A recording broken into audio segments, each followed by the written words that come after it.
Hello everyone, সবাইকে আমার চ্যানেলে স্বাগত। তো আগের ব্লগে তো দেখেছো যে লামাহাট্টার একটা হোমস্টেতে আমরা চেক ইন করেছি। তো চেক ইন করার পরে রুমের ভেতরে ঢুকলাম। রুমটা কিরকম আর বাকি সমস্ত তথ্য আজকের ভিডিওতে থাকবে। রুমে চেক ইন পর্ব সেরে সিদ্ধার্থ আমাদেরকে দেখিয়ে দিল রুমটা কোথায়, আর পুল নিয়ে বলল যে পুলটা সারাদিনই ওপেন থাকে। এই সব কথা বলতে বলতেই রুমের দিকে এগোলাম।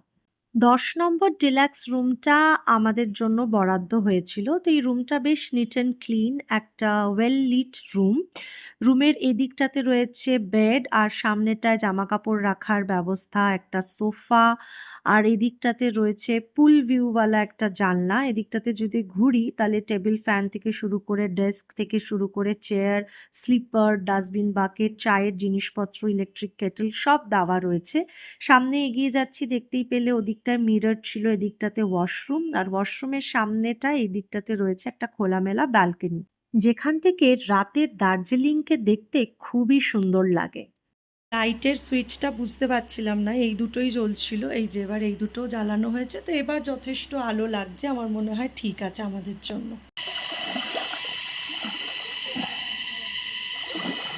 পুলে স্নান করে কি হয়েছে দেখো, গলগলিয়ে রক্ত পড়ছে।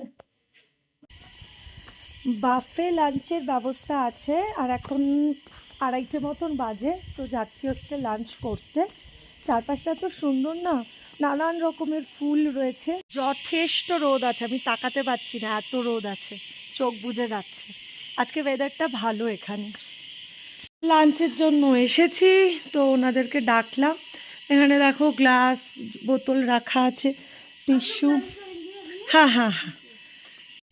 কি অবস্থা হয়েছে আমার পায়ের, আমি সুইমিং পুলটায় দেখিনি কোনো একটা উঁচু নিচু ছিল বা কোনো টাইলসে ভাঙা ছিল বা কিছু, পাটায় লাফিয়েছে, ব্যাস মারাত্মক বাজে অবস্থা, একদম গলগলিয়ে রক্ত পড়ছে। আমি তো একটুখানি দেখিয়েছি, প্রায় 10-15 মিনিট ধরে রক্ত পড়লো।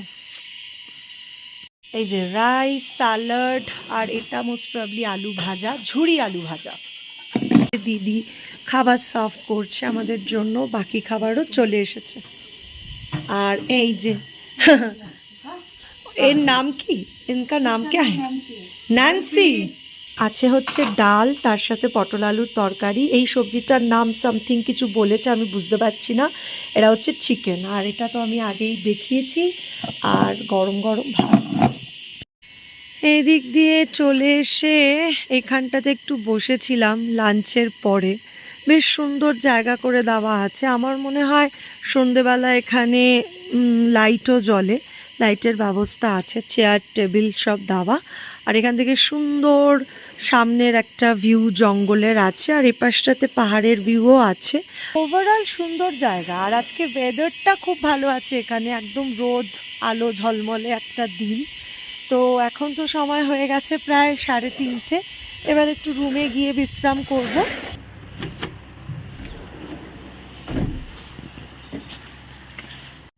কালকের জার্নিতে এতটাই টায়ার্ড ছিলাম, প্লাস আজকেও এতটা দূর ট্রাভেল করে এসেছি, কালকেও খুব মানে তাড়াতাড়ি তাড়াতাড়ি সব করা, আর এত লাস্ট মিনিটে সব কিছু প্ল্যান করে আসা, তো বেশ এক্সস্টেড ছিলাম।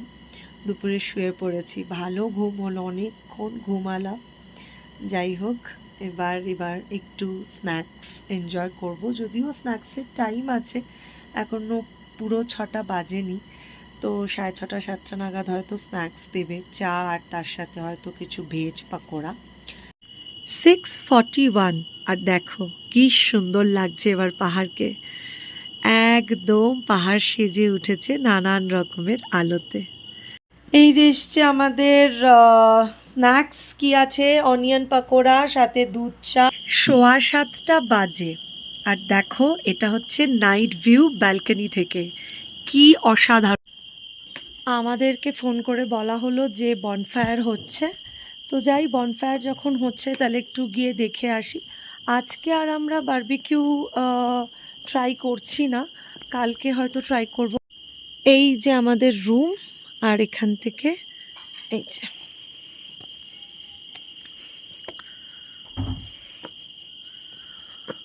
ওই যে দেখো বনফায়ার করার ব্যবস্থা হচ্ছে।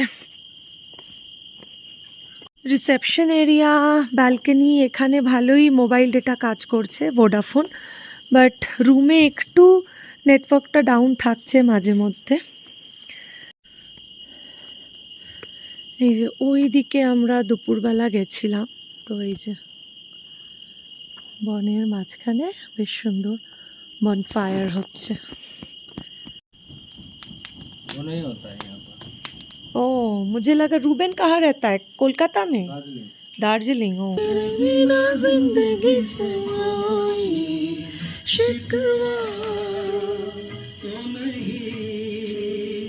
দিকটাতে তো পুল এরিয়া, ওখানেও গিয়ে বসা যায়। পুল এরিয়াটাও খুব সুন্দর, একবার তোমাদেরকে দেখাই দাঁড়ো। ব্যাকগ্রাউন্ডটা খুব ভালো লাগছে, মানে ব্যাকগ্রাউন্ড মিউজিকটা ওয়াও।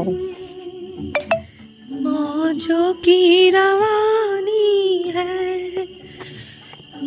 प्यार का नगमा है, मौजों की रवानी है, जिंदगी और कुछ नहीं, तेरी मेरी कहानी है। वो नहीं होता है यहाँ पर। ओ मुझे लगा रूबेन कहाँ रहता है, कोलकाता में? दार्जिलिंग। ओ आप लोगों का दार्जिलिंग में भी कोई फार्म स्टे है क्या? नहीं है। अच्छा।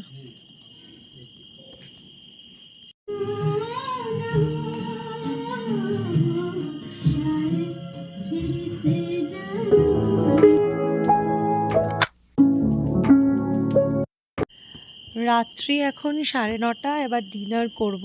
ডিনারে রুটি চিকেন যা থাকে। এখন কিন্তু রাতের বেলা একটু মোটামুটি ঠান্ডা আছে, দিনের বেলা যেমন একদমই ঠান্ডা ছিল না, গরম ছিল।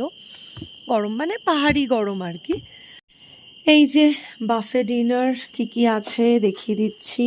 এখানে রুটি, এখানে ভাত, এখানে একদম গরম গরম ধোয়া ওঠানো ডাল আছে, এখানে আছে হচ্ছে আলু ভাজা, আলু ভাজার পাশে আছে এটা একটা কিছু তরকারি, বাঁধাকপি মনে হচ্ছে দেখে, আর এইটা হচ্ছে গরম গরম চিকেন, আর এইটা স্যালাড। এখানে দাঁড়া দাঁড়া আমরা আছি, সবার জন্য এরকম সাজানো রয়েছে।